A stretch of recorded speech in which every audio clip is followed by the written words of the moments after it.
ফুপু, খালা, তোমরা দুজন দয়া করে রমজান মাসটা থামো। নিজেদের মুখগুলোকে সামলাও। যখন বলতে থাকো তখন আশপাশটা দেখোই না। আমার বয়সের দিকেও তো লেহাজ করে একটু মান ইজ্জত দাও। ভাই, ভাইয়ের বউ, বোন, বাচ্চারা সব সামনে। কিছু হলেই দুজন কবে আমার আরেক বাচ্চা হবে তা নিয়ে চিন্তা জুড়ে দাও।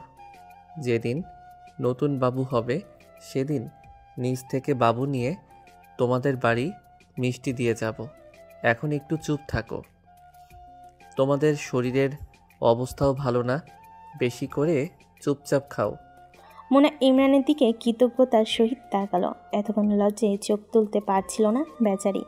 ডাইনিং পর্যন্ত যাওয়া কষ্টের ইমরানের জন্য।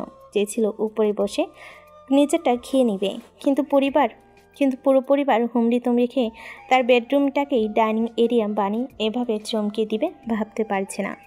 খাটের উপরে নিচের সোফায় বসে সবে মিলে একসাথে সাউরি করার মজাই আলাদা। এরই মাঝে প্রসঙ্গ বদলাতে সোহান বলে উঠল, আজকে একটা মজার ঘটনা ঘটেছে। মোনা খাবারে পূর্ণ মনোযোগ দিয়ে খাচ্ছে। এর একটাই কারণ, সে খুব মজা করে আজ টমেটো ভর্তা করেছে। বাড়ির ছেলেগুলা ছুঁয়েও দেখনি, কারণ টমেটো টক। মেয়েরা সবাই খেতে ব্যস্ত। সোহানের কথা কেউ আমলে না নিলে সোহান জোরেই বলল, ও বড় মামি, ছোট মামি, একটা মজার ঘটনা ঘটেছে তো। ইমরান খাবার চিবোতে মোনার দিকে তাকিয়ে সোহানকে বলল, সোহান, তোমার বড় মামির শৈল্পিকভাবে ভর্তা খাওয়া দেখলে তোমার আর মজার ঘটনা বলতে ইচ্ছে করবে না। ভর্তা খাওয়াই দেখতে ইচ্ছে করবে। টমেটো ভর্তা খাওয়া ও শিল্প। ম্যাডাম পূর্ণ মনোযোগের সহিত ফিল নিয়ে খাচ্ছে, অন্যদিকে তার মনোযোগই নেই। মোনার প্লেট থেকে মাথা তুলে লজ্জা পেয়ে বলে, এমন করেন কেন? কতদিন পর খাচ্ছি, সবসময় কি মাছ মাংস ভালো লাগে? আর সোহান বাবা, শুনছি তো, তুমি বলো। তুলসীও মাথা নেড়ে সাইজ জানালো। বাড়ির সকলে এরই মাঝে হেসে দিল। সোহান মাংসের টুকরা মুখে নিয়ে বলে, বিকেলে আমি একটা রেস্টুরেন্টে গিয়েছিলাম বন্ধুদের সাথে, সেখানে যেয়ে দেখি। বলবো ঈশান? ঈশান নিজের নাম শুনে ভাইয়ের মুখের দিকে তাকালো। সে তো বিকেলে কিছু করেনি, বাড়ি ছিল। তবে কোনো ভাই তার নাম নিচ্ছে। ঈশান মাথা নেড়ে বলল, বলো না, আমাকে জিজ্ঞাসা করছো কেন? ঘটনাটা তুই সংক্রান্ত। বাড়ির সকলে নড়চড়ে বসলো। ঈশান পানি দিয়ে ভাত গিল। বাবা মা দুজনের দিকে তাকিয়ে দেখে বেশ আগ্রহ নিয়ে দুজন সোহানকে দেখছে। ইস্তিয়াক বলল, সোহান সোয়ালি না করে বলে কাহিনী কি? সোহান বলে, ঈশানের কয়েকটা ফ্রেন্ড রেস্টুরেন্টে আড্ডা দিচ্ছিল। প্রথমে মনে হলো বাচ্চা পোলাপানরা এখন রেস্টুরেন্টেও চলে আসে, কিচিরমিচির করছিল। পরে মনে হলো এখন তো বাচ্চারা অনেক আধুনিক। পাশের টেবিলে আমার ছিল। একটা জিনিস দেখতে বেশ লেগেছে, ওরা ভাগ করে মিলেমিশে খাচ্ছে। জোরে কথা বলাতে ওদের কথা বলার টপিক শুনে নিয়েছি। ওদের মধ্যে দুইটা মেয়ে আছে। একজন ঈশানের নাম ধরে কথা বলাতে আমি তাতে মনোযোগ দিলাম। বড় মামি, বিশ্বাস করো, ওদের কথা শুনে আমার প্রচণ্ড হাসি পেয়েছে, কিন্তু অনেক কষ্টে নিজেকে সামলেছি। মোনা ভাত খাওয়া থামিয়ে বলে, কি এমন বলেছে? ঈশানকে পছন্দ করে নাকি? ঈশান লজ্জা পেয়ে বলে, মা কি বলো এসব? ইমরান ছেলের দিকে চাইল। ছেলের ইতস্তত বোধ দেখে বলল, ভালো তো, পছন্দ হলেই বিয়ে করিয়ে দিব। শ্বশুর হওয়ার খায়েশ আমার অনেক দিনের। ছেলে বিয়ে করানো এক ধরনের গুরুত্বপূর্ণ কাজ। পাপ্পা! হেসে উঠল সকলে। শোন বলে উঠল, আরে শোনো না তোমরা, ঈশানকে মেয়েটা পছন্দ করে, তবে সে ভয়েও এই বাড়ির বড় বউ হবে না। বড় মামি নাকি বেশ স্ট্রিক্ট, জল্লাদ শাশুড়ি। ঈশান মাম্মাস বয়। বিয়ের পর নাকি ঈশানকে মামি এতই টাইটে রাখবে ওরা লাইফ এনজয় করতে পারবে না। ও শান্তিতে শপিংয়ে যেতে পারবে না, রেস্টুরেন্টে যেতে পারবে না, ইভেন মুভিও দেখতে পারবে না। ওকে নিয়ে বাসার সব কাজ করাবে। ওর সুন্দর হাত নাকি খসখসে হয়ে যাবে, চুলার তাপে চেহারা কালো হয়ে যাবে। ঈশান এখনও মায়ের হাতে খায়, সে নাকি দেখেছে কোচিংয়ে। ভাবতে পারো এই মেয়ে কত দূর ভেবেছে। মোনা হক চুকিয়ে গেল। এদিকে বাকিরা হাসতে হাসতে গড়াগড়ি খাওয়ার মতো অবস্থা। ইমরান ছেলে এবং স্ত্রীর মুখের দিকে তাকিয়ে আছে এদের প্রতিক্রিয়া দেখতে। মোনা ছেলের দিকে তাকিয়ে বলে, বাবা, আমি এত শাসন করি তোমাকে, আমি জল্লাদ? না মা, এই মেয়েকে আমি বিয়ে করব না, প্রমিস। ইমরান হঠাৎ অট্ট হাসি দিয়ে বলল, মেয়েটা তো বেশ। এই মেয়ে বুঝলো কি করে এদের মা ছেলের মতলব? তোমরা দেখো, এখন থেকে তিনি ছেলেকে এমন বশ করেছে, ছেলে বলছে ওই মেয়েকে বিয়ে করবে না। মোনা ভাতের প্লেট রেখে মুখ খিচিয়ে ইমরানের দিকে তেড়ে এসে বলল। আমি জল্লাদ? ইমরান ভয় পাওয়ার ভান করে বলল, ভয় পাচ্ছি তো। জেলের কয়েদিদের কাছে এক আতঙ্কের নাম জল্লাদ। আমি সেই জেলের 1 নম্বর আসামি। আমার নিজেরই সংসার জীবনে 4 মাস আমি নাকি জল্লাদগিরি করব। তবে হ্যাঁ, এবার আমি ওই মেয়ের পা ভেঙে দিব। আমার বাড়িতে ঢোকার নাম নিলে। ঈশান বাবা, তুমি কি ওই মেয়েকে পছন্দ করো? ঈশান দুপাশে মাথা নেড়ে বলে, না মা, একদম না। সোহান ভাইয়া, মেয়েটার নাম কি সিমি? সোহান খেতে খেতে বলে, সিমি, নামই শুনলাম। ইম্পসিবল, এই মেয়েকে আমি পছন্দ করি না। মা, তুমি ওর হাত পা মাথা সব ভেঙে দিও বাড়ি আসলে। সাহস কত আমার মাকে জল্লাদ বলে? মা কি ওর সাথে জল্লাদগিরি করেছে তো রিমির সাথে। মোনা মাথা নেড়ে না বুঝাই সাই দিয়ে বলে, একদম তাই তো। আচমকা পুরো বেডরুম জুড়ে হাসির জোয়ার। কারণ মোনা না বুঝে নিজেকে জল্লাদ বলাতে সাই দিল। এদিকে ঈশান জিভে কামড় দিয়ে বাবাকে বলছে এই কথা আর না গাতে।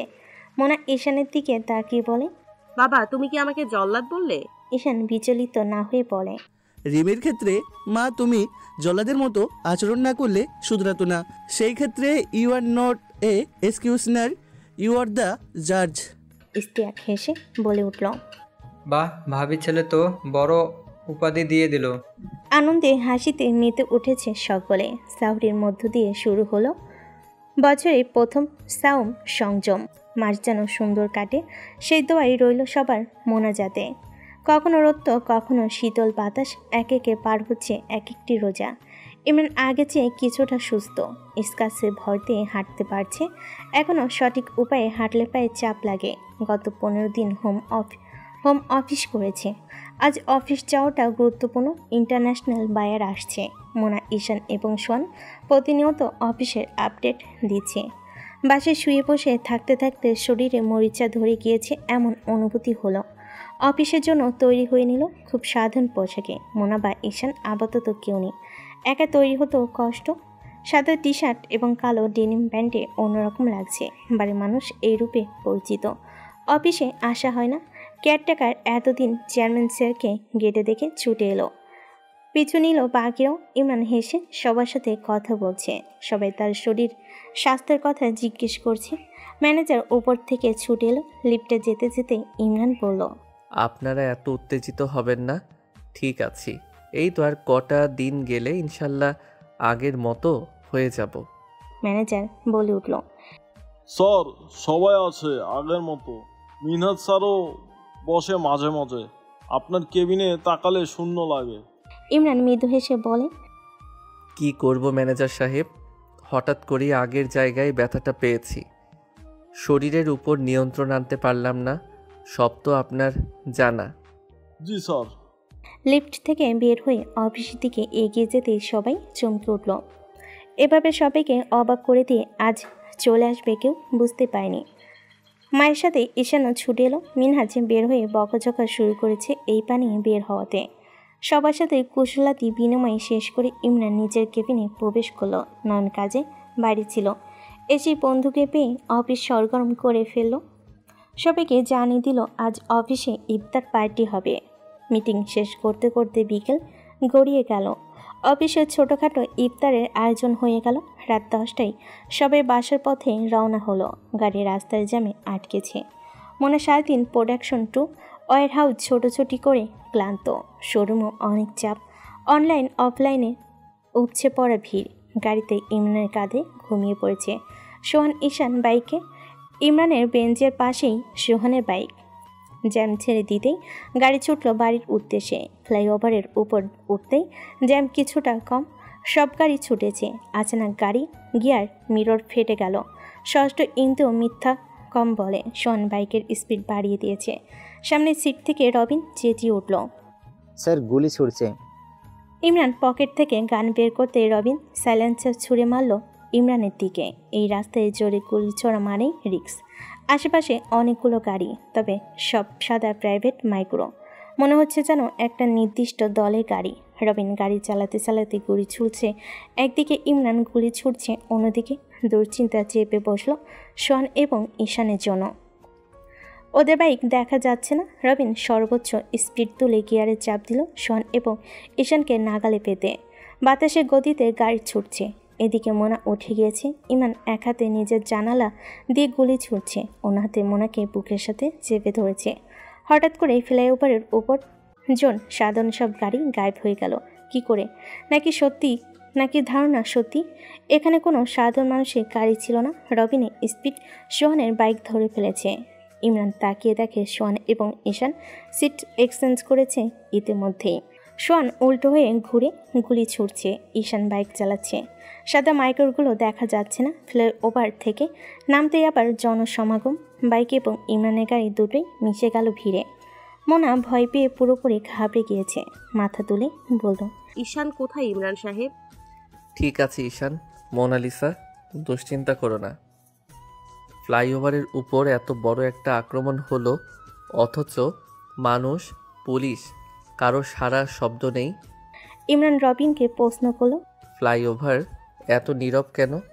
এখান দিয়ে কেন এসেছো রবিন? রবিন চিন্তিত গলায় বলল, স্যার মোড় নিতে চেয়েছিলাম আমি, কিন্তু সোহান ঈশান ফ্লাইট ওভারে উঠে গেল। ওদের দেখা দেখে আমিও উঠলাম। বাড়ির গেটে বাইক থামিয়ে দাঁড়িয়ে আছে ঈশান, সোহান। মোনা গাড়ি থেকে নামতে ছুটে বেরিয়ে গেল। ঈশানকে জড়িয়ে ধরে বলল, বাবা ঠিক আছো তোমরা? ঈশান মাথা নেড়ে বলল, হ্যাঁ মা, ঠিক আছি। বাবার দিকে তাকিয়ে কিছু একটা বলবে, এর আগে ইমরান থামিয়ে দিয়ে বলল, তোমরা ফ্লাইওভারে কেন উঠেছো? সোহান প্রতি উত্তরে বলল, মামা, নিচ দিয়েই আসতে চেয়েছিলাম। ওখানে যে ট্রাফিক সার্জন ছিল তিনি বলল ফ্লাইওভার দিয়ে যান, রাস্তায় জ্যাম। ইমরান মাথা নেড়ে বলল, মোনালিসা, ঈশান ভেতরে যাও, রিল্যাক্স হও, ভুলে যেও না এসব আমাদের জন্য নিত্য নৈমিত্তিক ব্যাপার। আল্লাহ ভরসা। ওরা ভেতরে যেতে রবিন মাথা খাটিয়ে বলে উঠল, নতুন করে কে জেগে উঠল? ইমরান কাটকাটে গলায় বলল, দস্তগীর সানোয়ার খান। সোহান চমকে বলে, দস্তগীর বেঁচে আছে মামা? রবিন অতি নিশ্চিন্ত হয়ে বলে, অসম্ভব। কিভাবে সম্ভব? আমরা সবাই ওর কবর দেয়া দেখেছি। ইমরান হেসে বলে, খাস্তগীরকে দস্তগীর ভেবে আমি যে ভুলটা করেছি, তোমরা প্রত্যেকে একই ভুল করেছ। দস্তগীর আমেরিকার জেল থেকে ছাড়া পেল কি করে? রবিন প্রশ্ন করল। খাস্তগীর কে স্যার? ওর যমজ ভাই। রবিন বিরক্ত নিয়ে বলল, স্যার বাইরের শত্রু প্রতিহত করা সহজ, কিন্তু ঘরের শত্রু কিভাবে? সোহান খেপে গিয়ে বলল, ওরা কখনোই আমাদের ঘরে ছিল না।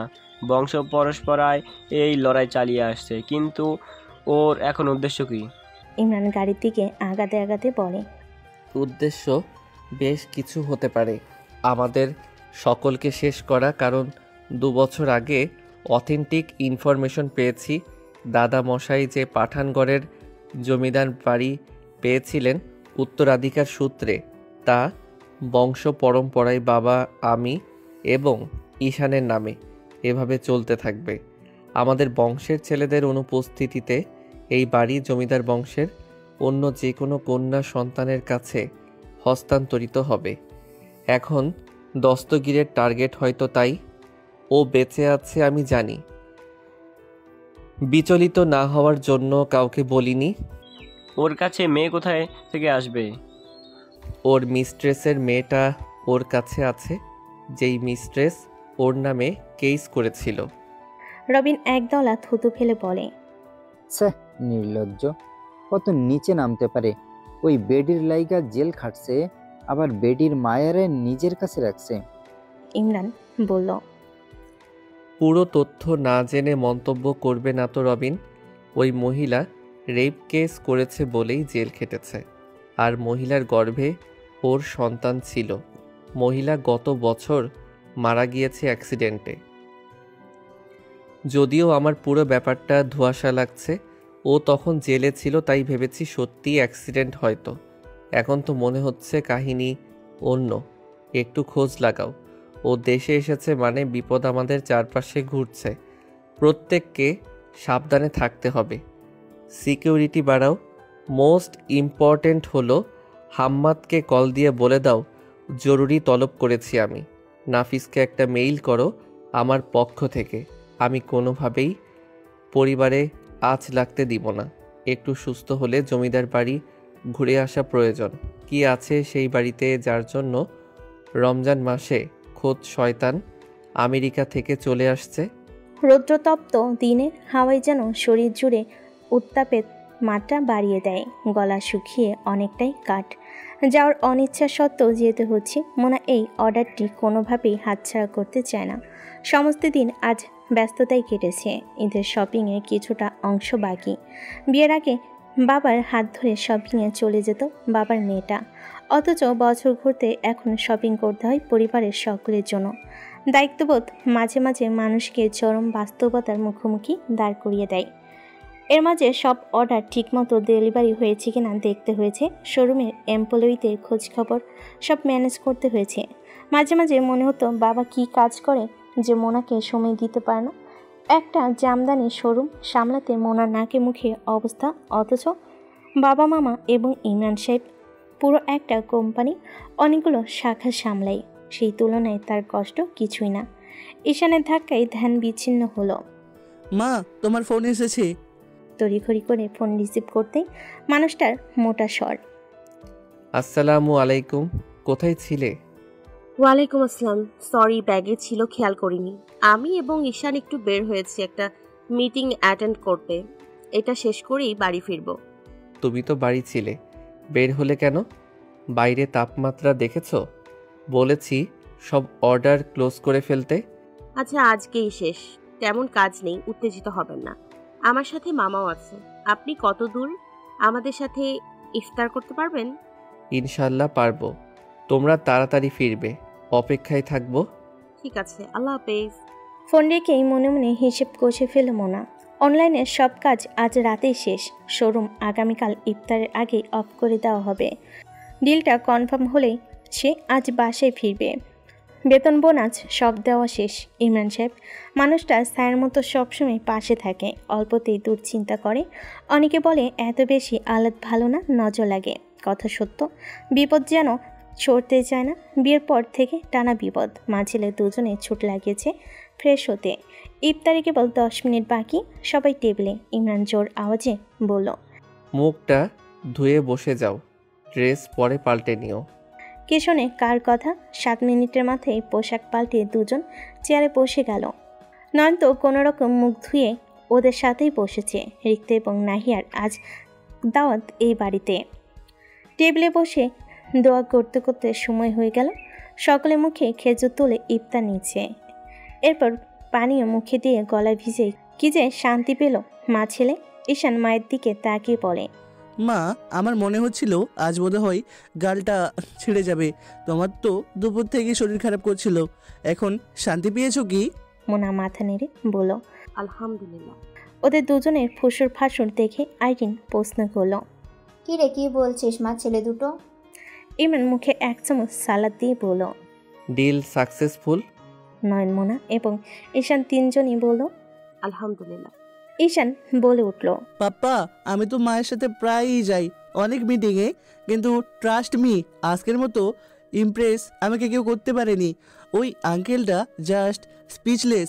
এত দুর্দান্ত তার ম্যানেজ করার স্কিল আর কথা বলার ধরন। You are my idol. আমি সবসময় তোমার প্রতিটি বাচনভঙ্গি অনুসরণ করি। তোমার পর কেউ যদি আমাকে ইমপ্রেস করতে পারে তবে তিনি এই Daniel uncle. He is a too much smart. Imran বেশ কৌতূহল নিয়ে নয়ন এবং মোনার দিকে তাকালো। মোনা হাসছে, নয়নও মুখ খুলে বলল, ইমরান সত্যি ভদ্রলোক, খুবই বিচারবোধ সম্পন্ন। যেভাবে কথা বললো সচরাচর আমাদের দেশের মানুষজন এভাবে বলে না।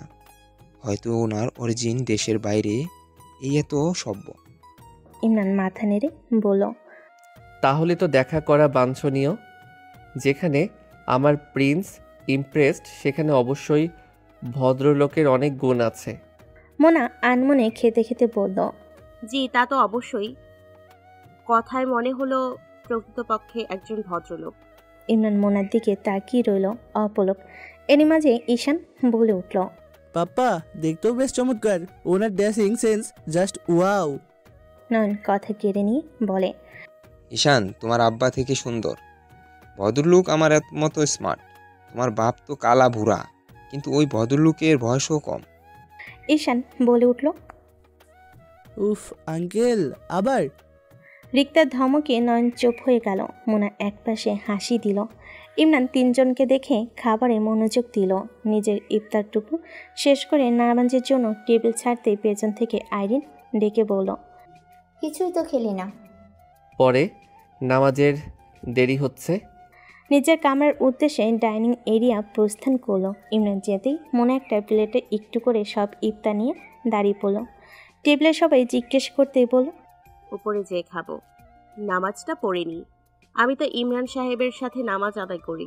যেতে যেতে ঈশানের কানের কাছে বলল, রুমে এসো নামাজের পর, তোমার পাপা হয়তো মন খারাপ করেছে। ঈশান খাবার থামিয়ে মায়ের দিকে তাকিয়ে বলল, এই আল্লাহ মা, তাই পাপ্পা? থেমে গেল ছেলেটা। মা ছেলে যুক্তি করে উপরে রুমে এলো। ইমরান চেয়ারে বসে সালাত আদায় করার প্রস্তুতি নিচ্ছে। হাঁটতে গেলে এখনও ক্রাশ ব্যবহার করে। ঈশান পেছন থেকে বাবাকে জড়িয়ে ধরল। হক চুকিয়ে গেল ইমরান। পেছন থেকে স্ত্রী সন্তানকে দেখে বলল, কি হয়েছে? ঈশান ছলছল চোখে বাবাকে বলল, বাবা সরি, আমি কিন্তু ওভাবে বলিনি, প্লিজ তুমি রাগ করো না, you are my hero experience শোন। ইমরান ছেলেকে বুকে টেনে বলল, নো পাপা, কেন রাগ করব? তুমি কারো প্রশংসা করেছ পাপা, খুশি হয়েছি জান। এভাবে শিখবে মানুষের গুণ দোষ বাছাই। তবে খেলে না কেন? অনেক দিন পর আজ এত দূর জার্নি করেছি না, একটু ক্লান্ত। সালাত আদায় করে পাপা তোমার সব গল্প শুনবো প্রিন্স। এখন খেয়ে তুমিও যাও, সালাত আদায় করে বিশ্রাম নাও। ঈশান মাথা নেড়ে মায়ের সাথে কথা বলতে এগিয়ে গেল। ইমরান সালাতে মনোযোগ দিল। মায়ের দিকে তাকাতেই চোখ ঝাপটে বুঝিয়ে দিল বাকিটুকু মোনা সামলে নিবে। হাতের প্লেট রেখে ইমরানের সাথে সালাত আদায় শেষ করেছে। ইফতারি প্লেট এগিয়ে দিলে ইমরান এক পিস ফল নিয়ে বিছানায় শুয়ে পড়ল। মোনা নিচু স্বরে প্রশ্ন রাখল, আপনার কি শরীর বেশি খারাপ? নিলিপ্ত স্বর, না ঠিক আছি। এত চুপ তো থাকেন না কখনো। এমনি ক্লান্ত। আমরা কথাগুলো খুব স্বাভাবিকভাবে বলেছি। আচ্ছা মোনালিসা, তোমরা মা ছেলে এমন অদ্ভুত বিহেভিয়ার কেন দেখাচ্ছ বুঝিয়ে বলবে? কি ভাবছো খোলাখুলি প্রকাশ করো। মাথা নত মোনার। গলার শব্দ গলায় জড়িয়ে যাচ্ছে। কেন এমন অনুভূতি হচ্ছে? কি বলবে মানুষটাকে? এই ভদ্রলোককে সুন্দর বলাতে উনি কি রাগ করেছেন? এমন প্রশ্ন করা কতটা চাইল্ডিশ আচরণ হবে এতটুকু স্পষ্ট ঠাউর করা যাচ্ছে। মোনা নীরবতা দেখে ইমরান বেশ কিছুক্ষণ তাকিয়েছিল। পাশ ফিরে শুয়ে পড়ল। লাইটটা কষ্ট করে নিভিয়ে দাও। চোখ তুলে মোনা বলল, আমি যে খাবার আনলাম। ঠিক আছে, খেয়ে এরপর নিভিয়ে দিও। দুজনের জন্য এনেছি তো। ইমরান পাশ ফিরে মোনার দিকে তাকিয়ে বলল, দুজন কোথায় পেলে? আর কে আসবে খেতে? আপনি এবং আমি। এবার ইমরানের গলা একটু দৃঢ় শোনালো। আমি কি বলেছি আমি খাবো? নিচে তো পর্যাপ্ত পরিমাণ খাবার ছিল, খেলে সেখান থেকে খেয়ে আসতাম। উপরে এসে খেতে হবে কেন? আমি খেয়েছি, তুমি খেতে পারোনি, খেয়ে নাও। পুনরায় পাশ ফিরে শুয়ে পড়ল ইমরান। রুমের বাতি নিভিয়ে খাবার প্লেট টেবিলে রেখে বারান্দায় চলে গেল মোনা। কেন যেন মোনার মন সায় দিচ্ছে না। ইমরান এসে সব কিছু স্বাভাবিক করে দিবে। তবে আজ মনের ভাবনা সত্যি হয়নি। ইমরান আসেনি। ঘন্টা পেরোলো। মোনার দৃষ্টি অন্তরীক্ষে। কেন মানুষটা হঠাৎ অভিমান করলো? হঠাৎ রুম থেকে ডাক শুনে ছুটে গেল। ইমরান ঘুমো ঘুমো গলায় বলল, ফোন এসেছে তোমার? স্ক্রিনে নামটা জলজল করছে। স্পষ্ট ইংরেজিতে লেখা, মিস্টার ড্যানিল। মোনা ফোন হাতে নিয়ে বারান্দার দরজা অবধি এসে ফিরে খাটে বসে জোরে কথা বলল। ইমরানের ঘুমের ছেড়ে গিয়েছে ফোনের আওয়াজেই। মোনার গলার উচ্চস্বরে বাকিটুকু ঘুম ছুটে গিয়েছে। প্রচণ্ড মাথা ব্যথা করা সত্ত্বেও কিছু বলছে না মোনাকে। কথা শেষ হতেই বলল, মোনালিসা, আমার মনে হয় তুমি আর শুবে না। তাহলে বাইরে গিয়ে কি গল্প করবে? আমি একটু ঘুমাই, মাইগ্রেন পেইন বেড়ে গিয়েছে। মোনা চমকে উঠল। ভদ্রতার সহিত কিভাবে রুম থেকে বের হতে হয় তা এই লোকের শব্দগুচ্ছ সুন্দরভাবে বুঝিয়ে দিয়েছে।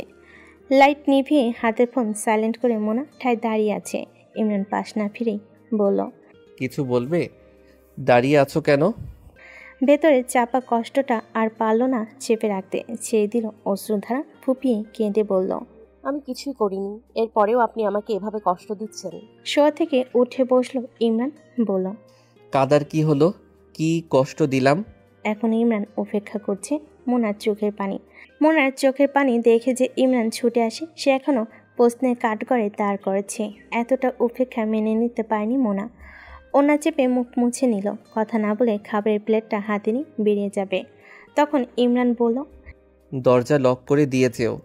এই প্রথম মোনা বাচ্চামো করে ফেলল, যা অনুচিত। কথা না বাড়িয়ে টেবিলের খাবার প্লেট রেখে আলমারি থেকে ব্যাগটা বের করে রুম থেকে বেরিয়ে যাচ্ছিল।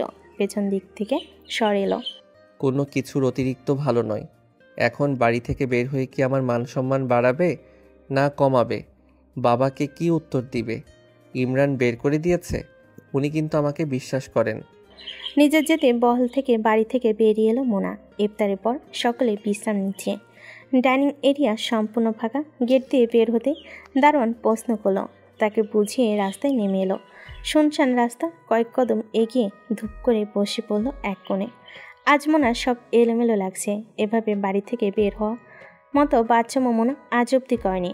স্বামীর সাথে অভিমান করে মোনা রাস্তায়। একথা ভাবলে নিজেকে কেমন যেন ছোট, হীনমন্যতা সম্পূর্ণ মনে হচ্ছে। তুচ্ছ ঘটনাকে কেন্দ্র করে মোনা বেরিয়ে এলো। আর ইমরান সাহেব আজ একবারও এগিয়ে এলেন না। মাঝে মাঝে মনে হয় মানুষটা নিজের বলয়ে থাকতে পছন্দ করেন, প্রত্যেককে তার মন মতো পরিচালনা করেন। ব্যতিক্রম হলে শাস্তি একটা নীরব দূরত্ব, যা সবচেয়ে বড় যন্ত্রণা। এই সময়টাতে কোথায় যাবে এই প্রশ্নটাও করল না। যদি মোনার কোনো দুর্ঘটনা হয়, হয়তো সব কিছুর ঊর্ধ্বে তার ইগো। বের হওয়ার ব্যাপারে নিজের জেদকে এতটাই গুরুত্ব দিতে হবে যে রুমে অসুস্থ স্বামী আছে, তার সেবার চেয়েও বেরিয়ে যাওয়াটা অধিক প্রয়োজনীয় মনে হলো।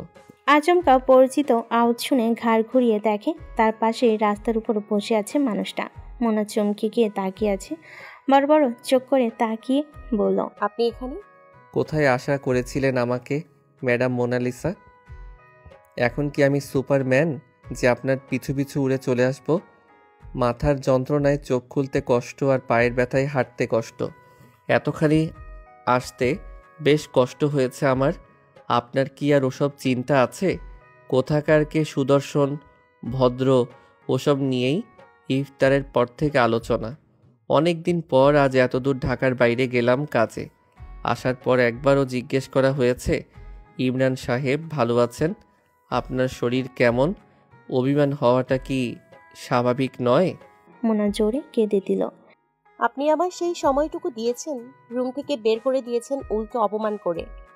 আল্লাহ আল্লাহ, মাফ করো মোনালিসা, আমি তোমাকে বের করে দিয়েছি? বলেছি দরজা আটকে বাইরে গল্প করো। দুটো তো এক হলো। আচ্ছা। এটুকু বলে ইমরান পুনরায় চুপ। মোনা মৃদু চিৎকার দিয়ে বলল, আবার চুপ হলেন কেন? তোমার ফোন। মোনা হাতের দিকে তাকিয়ে দেখে এই ড্যানিয়েল আবার কল করেছে। এবার মোনা রেগে গিয়ে কল কেটে দিয়ে যাচ্ছে তাই ভাষাই বকল। ইমরান হেসে বলল, he is your client, you have to handle him skillfully, okay? পারবো না, করবো না এসব বিজনেস। ফলশ্রুতিতে আমায় রাস্তায় বসতে হয়। আমাকেও তো রাস্তায় নামালে, তাহলে আমিও বলি করব না বিজনেস। এরপর বিজনেস না করে পুরো পরিবার সমেত রাস্তায় নামবো। পজিটিভ জেদ ভালো, তুমি যা করছো পুরোটাই নেগেটিভ। প্রসঙ্গ বদলে ভেতরে চলো, শরীর বেশ খারাপ আমার। আপনি যান, আপনার বাড়ি, আপনার রুম, আপনার মর্জি। ইমরান দম ফেলে ক্রাসে ভর দিয়ে দাঁড়িয়ে বলল, ড্যানিয়েল কি এতটাই সুদর্শন যে পা ভাঙা স্বামীকে আর ভালো লাগছে না? বিকালের পর থেকে তোমার ঘর, রুম সব আমার বানিয়ে দিলে। অন্তরাত্মা কেঁপে উঠল। বসে থেকে দাঁড়িয়ে রাস্তার মাঝে চাপটে ধরল ইমরানকে। আশেপাশে অল্প কিছু মানুষের আনাগোনা, সবাই তারপি পড়তে গিয়েছে মসজিদে। মোনা জড়িয়ে ধরে বলল, আমার মন খারাপ হয়েছিল তাই বেরিয়ে এসেছি, বাসায় যেতাম না তো। আর এভাবে কখনো বলবেন না ইমরান সাহেব, আমিও আর বের হব না, আপনি মারলেও যাব না। চুপ, আমি কখনো এই হামিং বার্ডের গায়ে হাত তুলতে পারি? ভেতরে চলো। রুমে যে ভালোবাসবে, রাস্তায় মানুষ অদ্ভুতভাবে দেখছে। মান অভিমান শেষ করে দুজন এগিয়ে যাচ্ছে বাড়ির দিকে। এরই মাঝে গল্প জুড়ে দিয়েছে আজকের মিটিংয়ে। ইমরান কিঞ্চিত হাসছে গল্প শুনে। রুমে এসে আলমারিতে ব্যাগ রাখতে রাখতে মোনা আঙ্গুল তুলে বলল,